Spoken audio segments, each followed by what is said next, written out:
ఇక varicose veins నుండి విముక్తి పొందండి. ఎవిస్ వాస్కులర్ సెంటర్ ఇప్పుడు మన KPHPలో గ్రాండ్ ఓపెనింగ్ ఏప్రిల్ 4వ తేదీన. నమస్తే రమగారు. నమస్తే జయ. రమగారు, విక్రమ బేతాల కథలు చెప్పి చాలా రోజులు అవుతుందండి. పట్టుబదలని విక్రమార్కుడు మళ్ళీ శ్మశానం లోపలికి నడిచాడు, చెట్టెక్కాడు, కళేబరాన్ని భుజం మీద వేసుకున్నాడు. దాన్ని ఆవహించి ఉన్నటువంటి బేతాళుడితో సహా బయటికి నడవడం మొదలుపెట్టాడు. శరీరాన్ని పట్టుకుని ఉన్న బేతాళుడు మార్గాయాసం తెలియకుండా ఓ కథ చెప్తానన్నాడు. పూర్వం విదిశా నగరంలో ప్రదీపుడని ఒక కుర్రాడు ఉండేవాడు. వాడికి అమ్మ నాన్న అక్క చెల్లి తోబుట్టులు ఎవ్వరూ లేరు. ఏదో తిరుగుతూ ఉండేవాడు. సామాన్యమైన తెలివి గలవాడు, సామాన్యమైన తెలివి. అయితే ఆ ఊళ్ళో విదిశలో ఉన్న కొంతమంది పిల్లలు విద్యాభ్యాసానికి ఒక గురువు గారి దగ్గరికి చేరుతున్నారు. ఆ పిల్లల్ని తీసుకెళ్లే బండివాడు, ఏరా అబ్బి ఇలా రోడ్ల మీద పడి తిరిగే బదులు వీధుల్లో పడి తిరుగుతున్నావు, గురువుగారి దగ్గరికి పద, ఏవో 2 ముక్కలు నేర్పిస్తారు, అమ్మా నాన్న లేనివాడివి, 2 ముక్కలతో బతుకుదు కానీ అంటే వెళ్ళాడు. వాడు వెళ్ళే నాటికి ఒక 9-10 సంవత్సరాలు ఉంటాయి, 7-8 సంవత్సరాలు, 10 లోపు వెళ్ళి ఏముంది అప్పుడు బట్టల వేవాతలు ఏం లేవు, గావంచ ఉంటే చాలు. ఆ గురువుగారు ఇంకో గావంచ ఇచ్చారు. ఇక అక్కడే ఉన్నాడు. వీడిది మామూలు తెలివి, విద్య నేర్చుకుని ఇంటికి వెళ్ళి ఉద్ధరించాలి, మా అమ్మ నాన్నని చూడాలి, అలాంటి పాయింట్లు ఏం లేవు పాపం. వీడి కమిట్మెంట్ లేదు.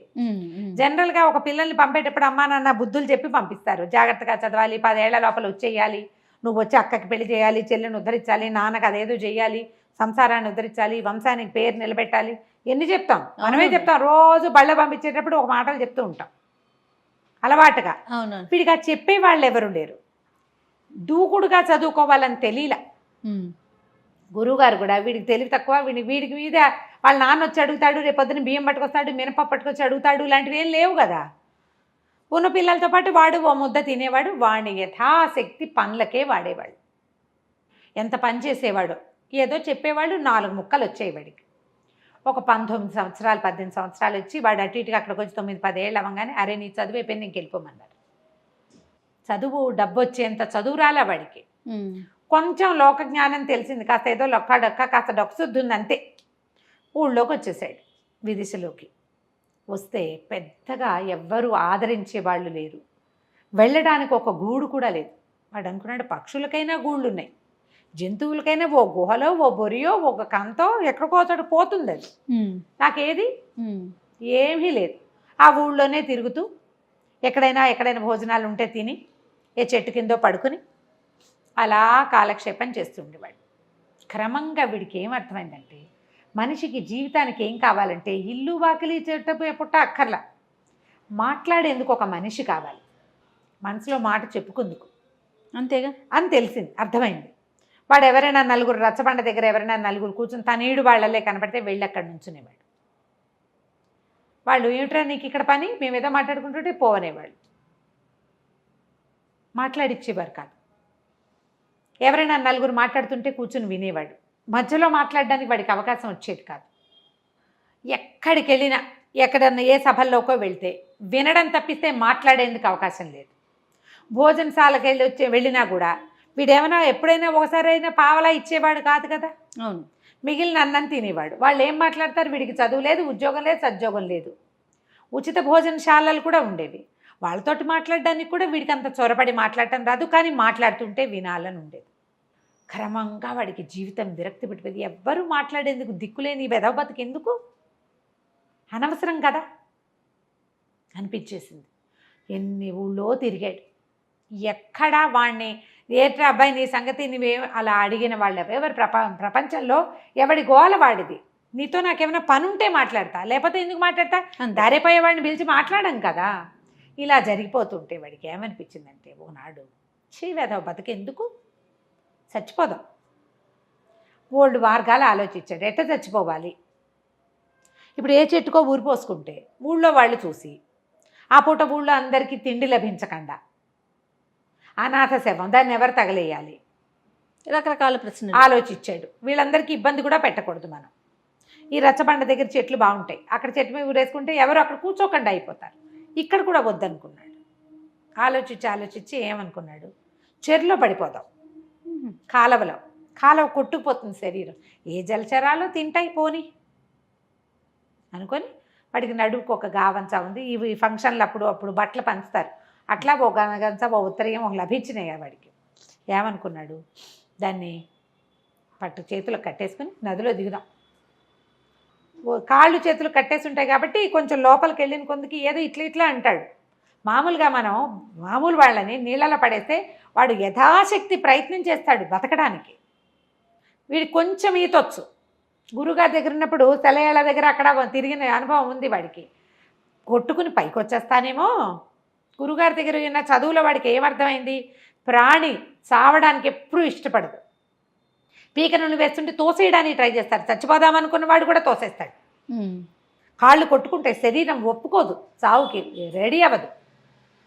కాబట్టి మనం ఏం చేయాలి, ఈ నీళ్ళల్లోకి కాళ్ళు చేతులు కట్టుకుందామని అనుకున్నాం. చేతులు కొద్దులేపోని కాళ్ళకు కట్టుకుందామని కాళ్ళకు కట్టుకుని నీటిలో దిగాడు. దిగి లోతుకి వెళ్తూ ఉండగా తనకి 2 బారాల దూరంలో ఒక కుర్రాడెవడో కొట్టుకుపోతూ సతమతం అయిపోతున్నాడు. రక్షించమంటున్నాడు, మునకలేసేస్తున్నాడు.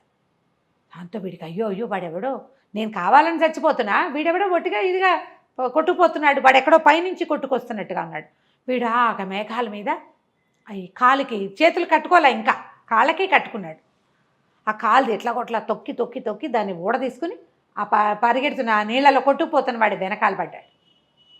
వాడు ఇంచుమించుగా వీడంతా పొడుగు ఉండి పుష్టిగా ఉన్నాడు. వీడికి ఆహారం అప్పుడప్పుడు దొరికి బక్కవాడు. వీడు ఆ పడిపోయి నీళ్ళలో పడి ఉన్నవాడు మంచి దృఢమైన వాడు, బలాఢ్యుడు. వాడిని నది మధ్యలో నుంచి ఒడ్డుకి ఈడ్చుకొచ్చేసరికి ప్రాణాలు కడబట్టిపోయినాయి. వాడి వల్ల కాల, కానీ వదిలే బుద్ధి కాల. నా వల్లే కావట్లేదు, చచ్చిపోతానంతే అర్థమవుతోంది.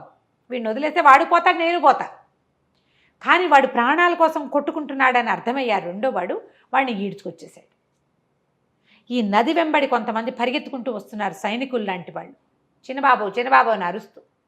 ఎప్పుడైతే ఈ కుర్రాడు, ఈ మన ప్రదీపుడు ఈ కుర్రాడిని పట్టేసుకున్నాడు, ఆ రెండో వాడిని పట్టుకున్నాడో లాక్కొస్తున్నాడో, పైగా ఏంటంటే ఎక్కడ కనపడితే అక్కడే లాక్కొచ్చేయలేరు, ఇంకా ముందుకు ఓ పక్కకు కొట్టుకుంటూ వెళ్ళాలి కదా ఈదుకుంటూ.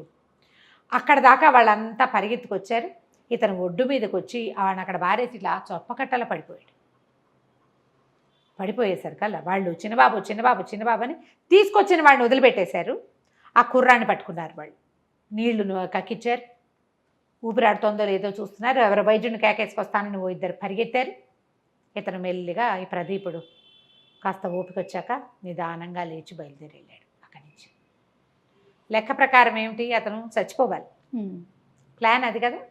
కానీ ఇప్పుడు నీళ్ళల్లోకి వెళ్ళబుద్ది కాదు. నిజానికి అంత నీరసం మీద వాడు మళ్ళీ లోపలికి వెళ్తే ఏమిటి, తనకంటే బరువు ఉన్న ఒకడిని నది మధ్యలో ఇంచి లాక్కొచ్చి 10 బారల పైన గ్యాప్ లాక్కొచ్చాడు. ఆ నీరసానికి నదిలోకి వెళ్తే ఈసారి వాడికి ఈదే సత్తు లేదు, గ్యారంటీగా చచ్చిపోతాడు. కానీ ఏం చేయలే, మెల్లిగా బయటకు వచ్చాడు.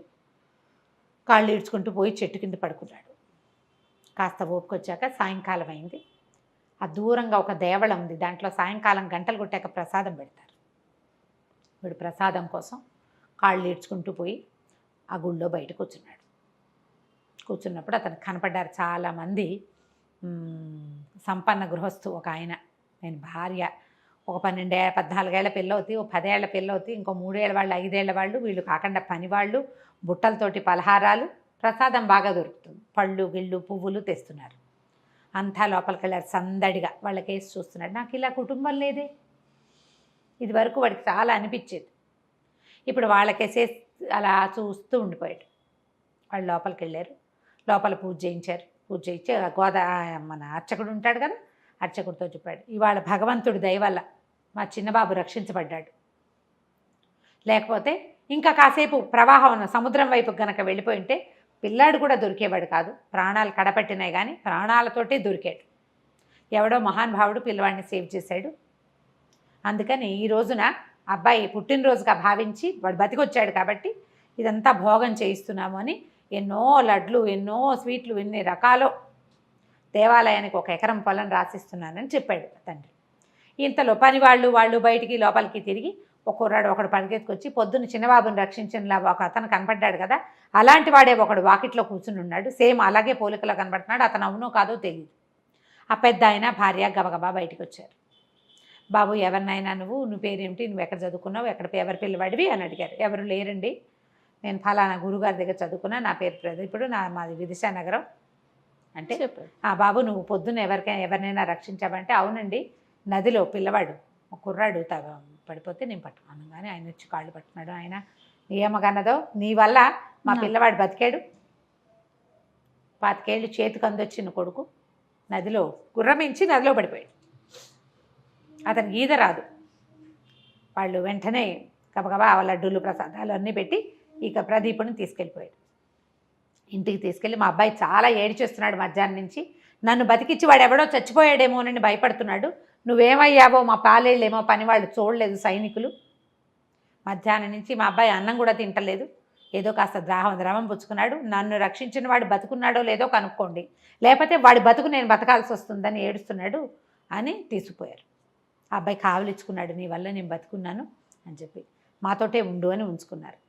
6 నెలల తర్వాత వాళ్ళ పెద్ద అమ్మాయిని ఇచ్చి పెళ్లి చేశారు. ఆ కుటుంబం ఇతని కుటుంబం అయిపోయింది.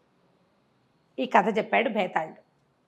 చెప్పి రాజా మార్గాయాసం తెలియకుండా కథ విన్నావు కదా, చచ్చిపోదామనుకున్న ప్రదీపుడు ఎందుకు మళ్ళీ రెండో అవకాశాన్ని వినియోగించుకోలేదు? ఆ కుర్రాన్ని తెచ్చి బయటపడేశాడు, పోయి నదీ ప్రవేశం చేయొచ్చుగా, పుసుక్కుని పోయేవాడు అంత నీరసం మీద, ఎందుకు చేయలేదు అంటే రాజు చెప్పాడు, తన జీవితానికి ఏ ఉపయోగము లేదనుకున్నాడు ప్రదీపుడు, కానీ తను ఒక ప్రాణాన్ని రక్షించేసరికల్లా ఎవరినైనా రక్షించడానికి ఏ బంధము అక్కర్లేదు, బతికి ఉండడానికి బంధమే అవసరం లేదని అర్థమైంది.